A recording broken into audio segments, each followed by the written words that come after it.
Hello, everyone. This is our on-demand lesson for the class that, for the November 18th class. And what I'll be talking to you about today is giving you an introduction to the argumentative essay. This is the next essay that we'll be writing.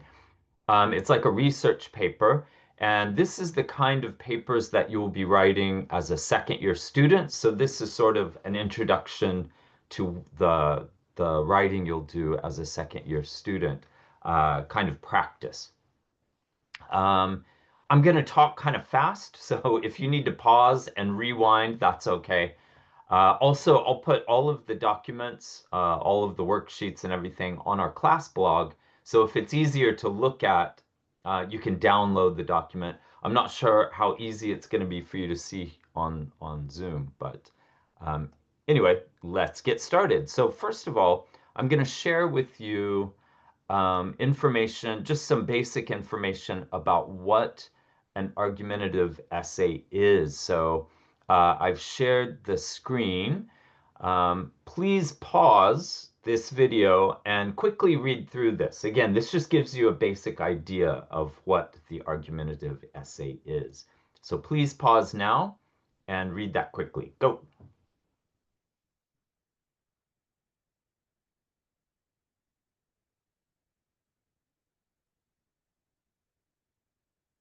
Okay, and then next, let me share another thing with you. Let's see. Okay, so here's some questions about that reading just to make sure you understand it. Number one, an argumentative essay is what? What do you think an argumentative essay is? It compares two things showing similarities and differences, or tells a story using setting, theme, and mood, or shows causes and effects of an event or action, or does it express an opinion and try to make the reader agree with that opinion? What do you think? Hopefully you chose D. An argumentative essay, it expresses an opinion about some kind of issue, and then it tries to make the reader agree by offering research and showing them proof that they are correct. Okay, let's try number two. Circle the letter of the best example of an argumentative essay topic. Okay, which topic do you think is the best for an argumentative essay? A, udon noodles are more delicious than soba noodles. B, my elementary school trips to Okinawa and Kyoto. C, women learn foreign languages more quickly than men. D, Tokyo is the capital of and largest city in Japan. Which one do you think makes the best topic for an argumentative essay? Well, A, udon noodles are more delicious. That's not good. That's just, it is an opinion, but you can't prove that they're more delicious. You could change it and say something like soba noodles are healthier than udon noodles. I think you could, perhaps find some research that proves that. But more delicious, you can't prove that. Maybe more popular. You could prove more popular if you could find some research about udon noodles being more popular than soba, but that would be a very, very short paper, I'm afraid. Okay, how about B? Elementary school trips? No, that's a story. That's a narrative essay. It's not a research paper. C, women learn foreign languages more quickly than men. Yes, this might be a good topic. I think you could find a lot of research done on the different ways men and women learn, and especially learn foreign languages. I think this might be a good topic. D, Tokyo is the capital of and largest city in Japan. No, of course, it's just a fact. You can't argue against that. It's just true. So not a good topic. Okay, how about number three? A counter argument shows an opinion that's different from your opinion. Is that true or false? True. A counter argument shows the opinion opposite of yours, right? Um, And then four, a refutation is an argument against the counter argument and helps support your opinion. True or false? True. So in a narrative, or I mean, sorry, in an argumentative essay, you want to show the other side of the argument too. and then have a refutation against that to prove, some people may disagree with me, but they're wrong because blah, blah, blah. Okay, but why? Why must you give a counter argument and refutation in an argumentative essay? What do you think? Is it A, to explain causes and effects of a particular event? B, showing both sides gives the argument balance? C, it makes the setting and mood more interesting? Or D, because an opinion cannot be supported by facts? What do you think? Yes, it's B. You need to show the other side of the issue and then refute that other side. It gives some balance to your argument. Makes your argument stronger if you can refute the people who disagree with you. Okay, very good. Let's see what's next. Let me show you, um, just a moment, the basic outline of one of these essays, the organization of these essays. Let me share this with you. Okay, can you see that? There's not a lot of difference between the way we organize an argumentative essay and the way we did our narrative essays. They are quite similar, but there are some very important differences. So, of course, with an argumentative essay as well, you need an introduction. That's the same. You need a good hook, something interesting, surprising, to draw in the reader, get the reader's attention. And for an argumentative essay, what works really well is some kind of surprising piece of research, like some numbers or a statistic about something, something that's interesting and unusual or unknown to the reader that makes them want to keep reading. So that would be a good hook. Then you need a thesis statement. Now, this is different from the narrative essay. Remember, the narrative essay, the thesis started your action. However, with an argumentative essay, the thesis clearly and strongly states the writer's opinion about this issue. We'll see some examples later, but that's what a thesis is for your argumentative essay. You want to say what your opinion about this issue is and make it very strong and clear.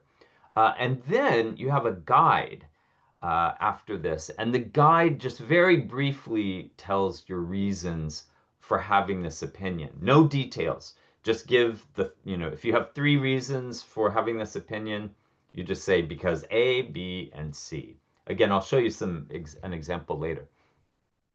So that's what an introduction is. And then in the body of your argumentative essay, um, each paragraph is explaining the different reasons you have for having these opinions. And within those paragraphs, you're going to have some research supporting your reason. And then the last paragraph in the body, that's where your counter argument and your refutation is going to be. So you're going to say, some people won't agree with my opinion because blah, blah, blah. And then you'll have your refutation. However, if you look at this research, it proves them wrong about this. And that'll be the last paragraph in the body. And then, of course, we need a conclusion. And in the conclusion, you restate your thesis. You make it very clear and very strong what your opinion is. And it's also a good idea to add a little extra information. For example, maybe add some suggestions about how to make this, how to solve this problem or how to make this issue better. Something like that. Add a little extra information at the end. Or perhaps talk about how some people have already started working on this issue, some success with the issue, what future work needs to be done. I don't know. It's up to you. And then at the end of an argumentative essay, you need to list your sources. So these are the newspaper articles, the academic journals, the videos, the books, the interviews. Wherever you get your information, you need to list that at the end of the paper. And again, I'm going to show you some examples of this later. So yeah, this is how basically you're going to organize your argumentative essay. And let's quickly look at some argumentative essay topics ideas. You don't need to choose your topic yet, of course. But when you start thinking about what topic you want to do, have a look at this list. This might help you think of something you want to do. So look at just the first one. It says, do smartphone apps save or waste our time? So if you like this topic, what you're going to need to do is make a decision. What's your opinion? Do you think it saves or wastes time? And so let's say our topic is, well, I think smartphone apps waste our time. Excuse me. So you're going to need to go and do research and find proof that smartphone apps are wasting people's time, and then present that in your paper. Um, let's look at the next one. In the future, will artificial intelligence help us or harm us? So if you think it'll help us, then you need to go out and find that, that's your thesis statement. I think that AI will help us.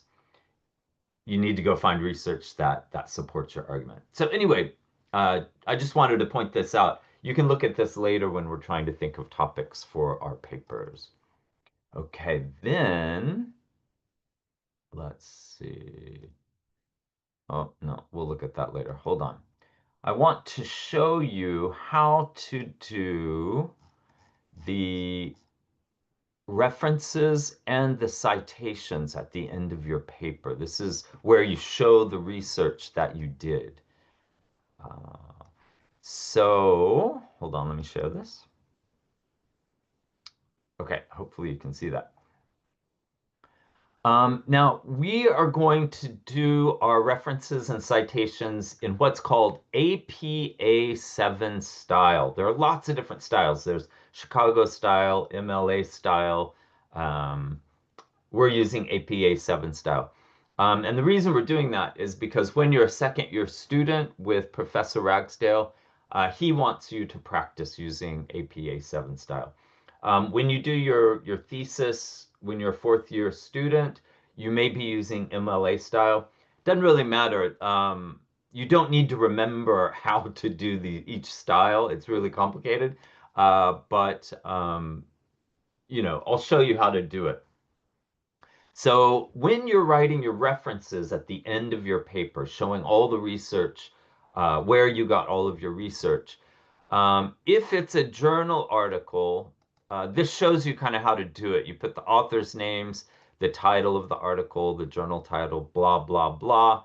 Here's an example here. Notice that these are family names that are listed, and then the given names, you just need to put the initial.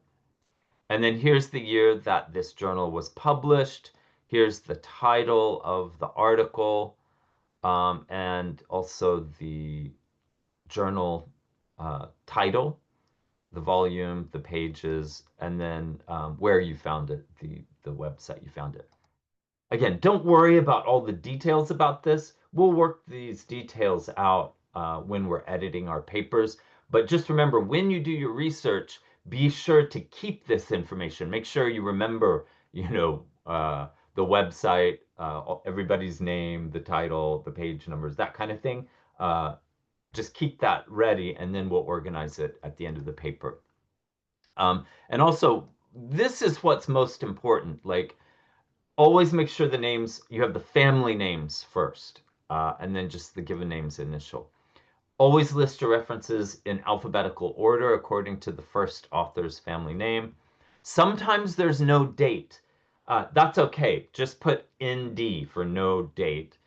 And also, again, this is really complicated and stuff. I don't expect anybody to remember how to do it. There are lots of places online that will help you organize it in APA 7 style.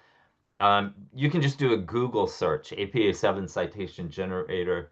I usually use these three websites, and you just kind of type in the information, the author's name, the title, blah, blah, blah. Click on APA 7, and then it'll organize it for you. That's the easy way to do it. And then we need to do something called citations. And citations are little notes inside your essay that show where the information from that paragraph came from. And APA 7 style, you can do it a couple of ways. You can mention the author and the date as a person, Schmidt et al. 2016 described a fear among the public, blah, blah, blah, blah, blah. You can do it that way, or you can put it at the end. So, in our post-factual era, many members of the public fear that findings of science are not real, and then put the citation at the end of the sentence showing I got this information from this source here. Again, don't worry too much about this stuff yet. This is what we'll do when we're editing the papers, but you need to keep track of where you're getting the information so that when we edit, we can do it like this. Um, Also, depending on your issue, you may need to use resources or references in different languages. For example, if you are going to write your paper about an issue with Japanese education, probably a lot of your references will be in Japanese. That's okay, absolutely no problem.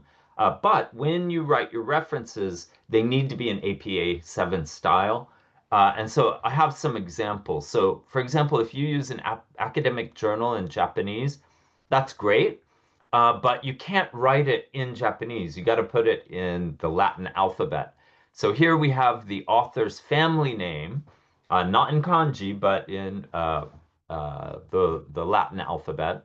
And then her first name, I think her name's Fumiko, so you just put F, the date. And then the title of this article is Aisu Cream no Subete. Don't write that in hiragana or kanji or anything.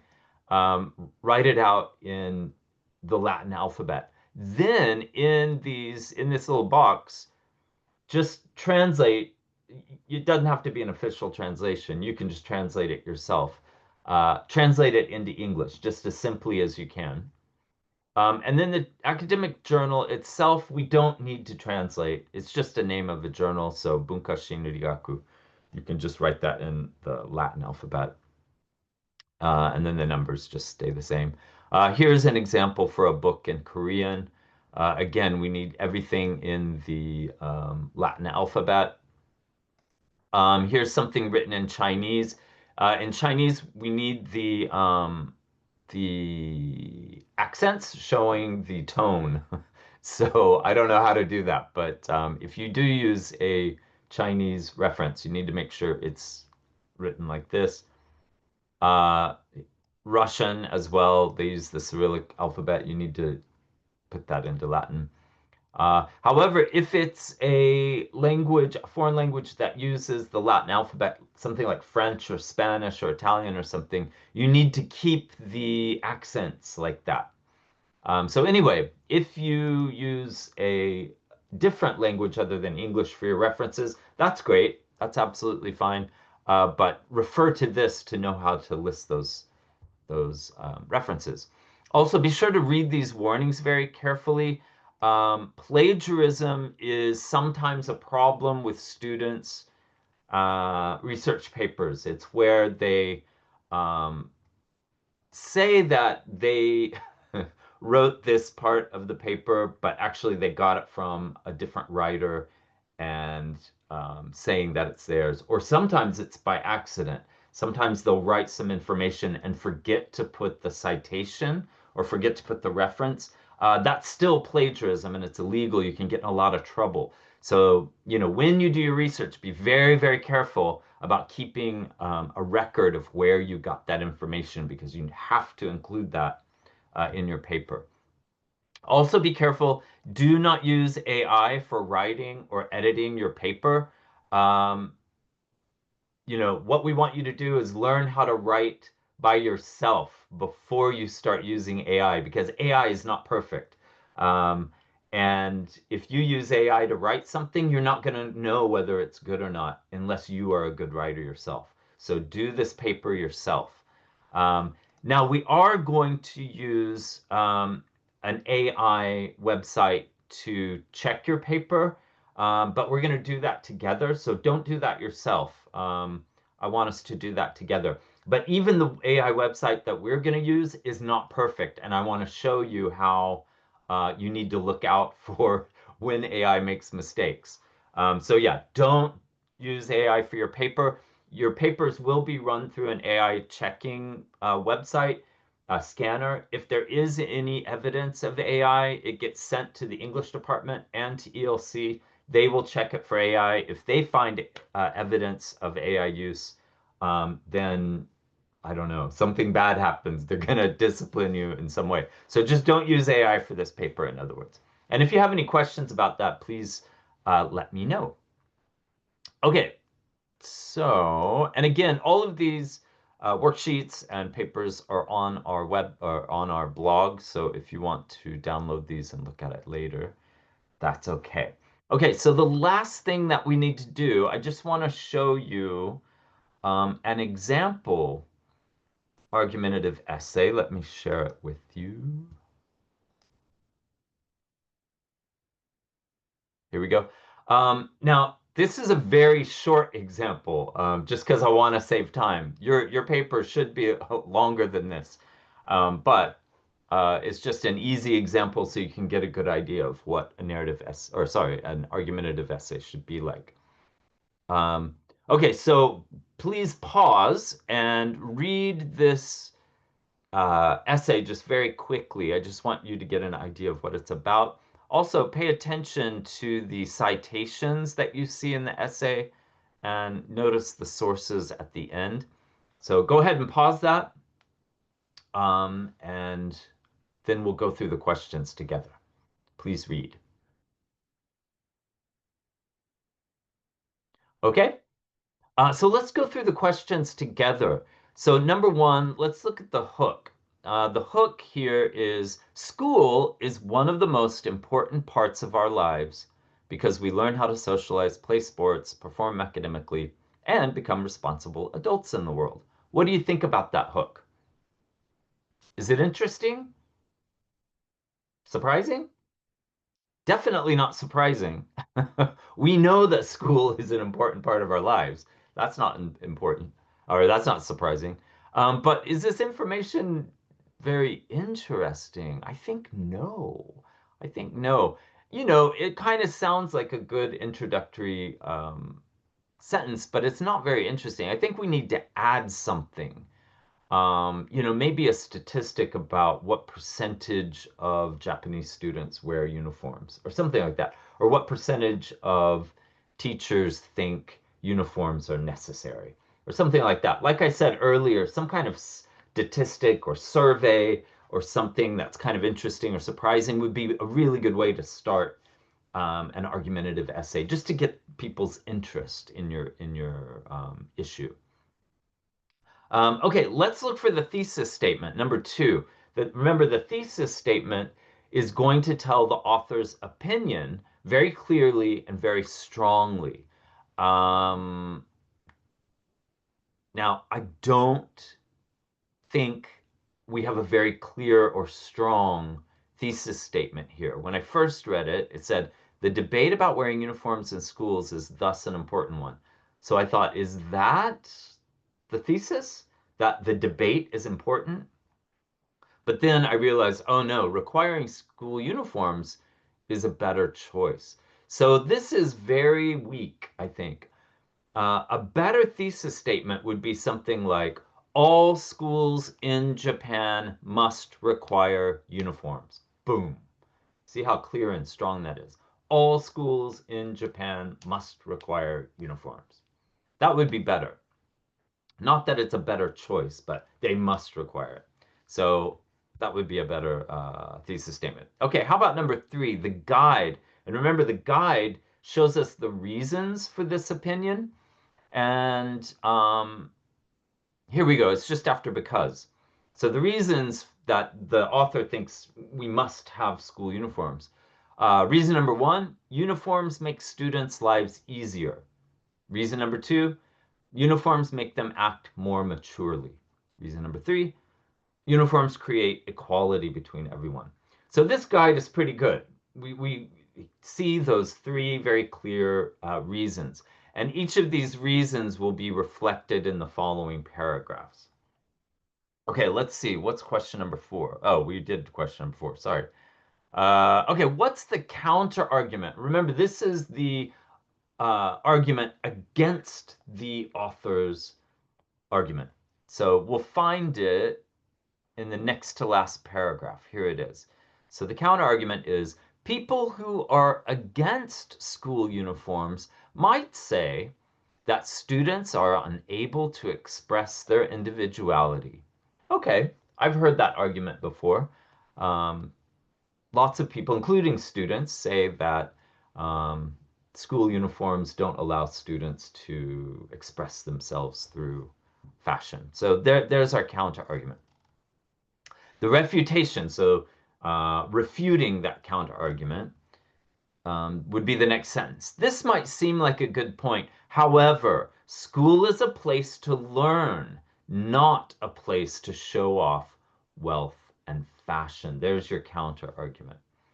Um, Number 7, underline all the modals. Well, we're not going to do that right now, but I just want you to know words like should, must, might, ought to are very important for an argumentative essay. You want to use strong modals for your argument. Schools must require uniforms. And use weak modals for the counter argument. Some people might believe that uniforms aren't necessary, that kind of thing. Well, in our next class, we will work with modals a little more, so don't worry about it today. Okay, let's look for the sentence in the conclusion that restates the thesis.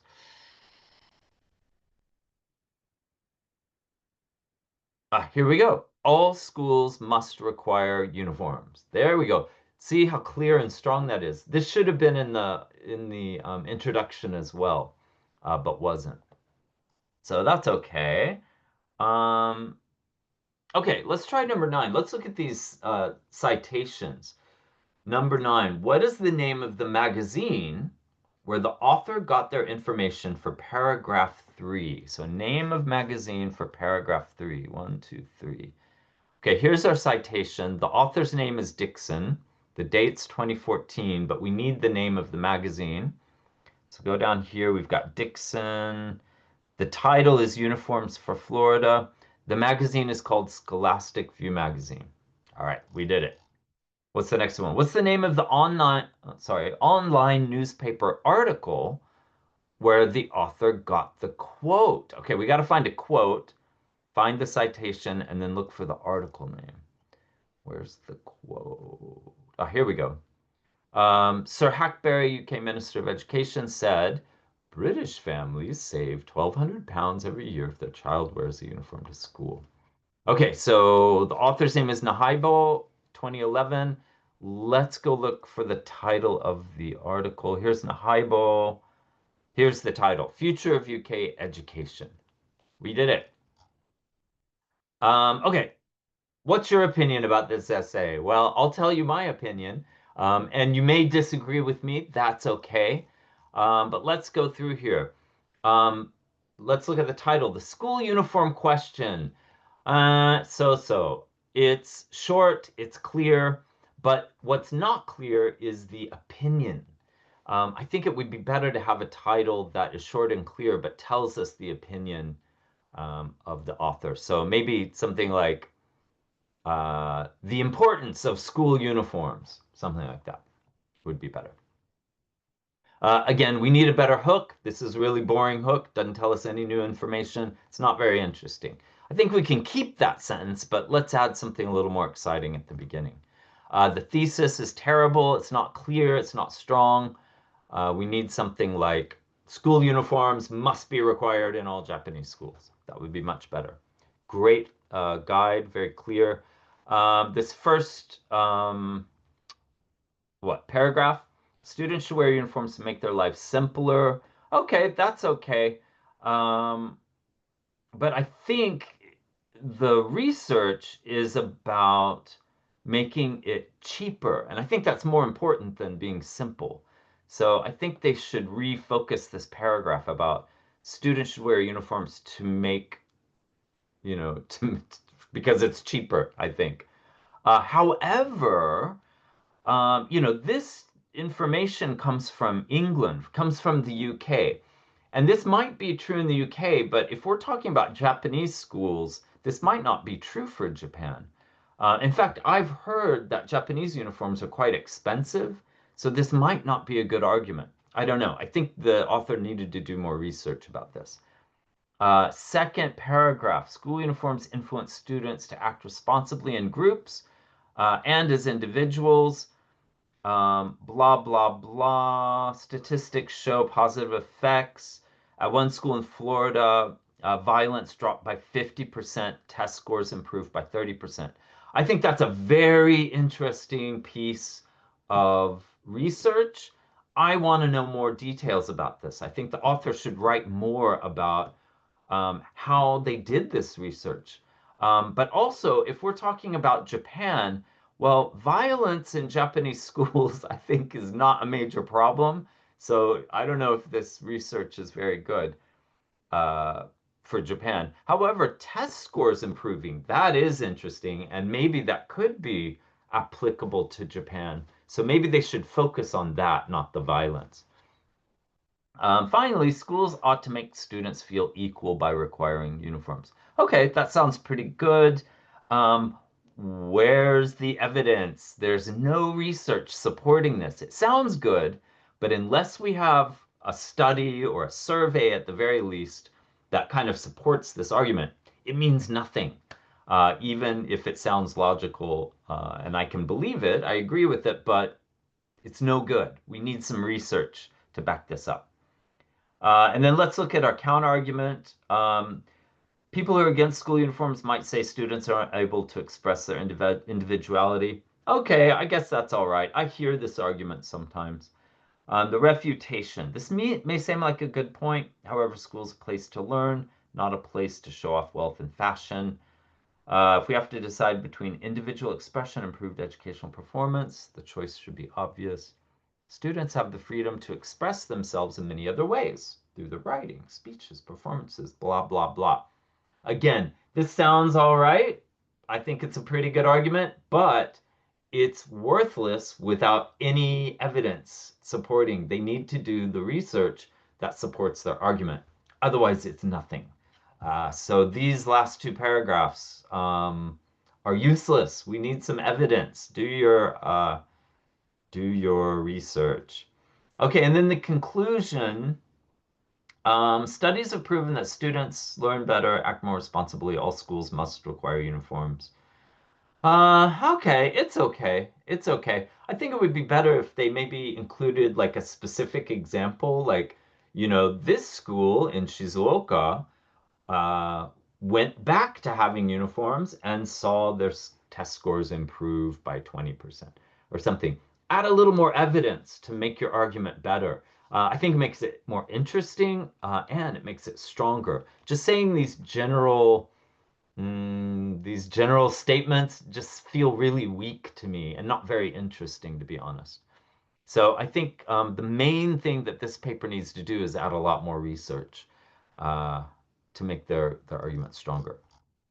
Okay, but anyway, it's a pretty good example of, I would say this is more of a rough draft of an argumentative essay, and the writer needs to go back and add a lot of research to it to make it more interesting and make it stronger. Okay, well, that's it for today. So again, sorry, I spoke really, really quickly, but you can go back, listen again. You can download all of these uh, worksheets and documents off of our blog. Anyway, I will see you at Gaigosai, or maybe I already have seen you at Gaigosai because maybe you're watching this after. In which case, thank you for your hard work. And maybe hopefully your food was really delicious. I'm looking forward to eating it. And yeah, that's it. So our next class will be on December 2nd. So be sure to check the blog before then, do the homework before December 2nd. And I guess that's all from me. So see you soon. And if you have any questions or problems, of course, feel free to send me an email. Talk to you later.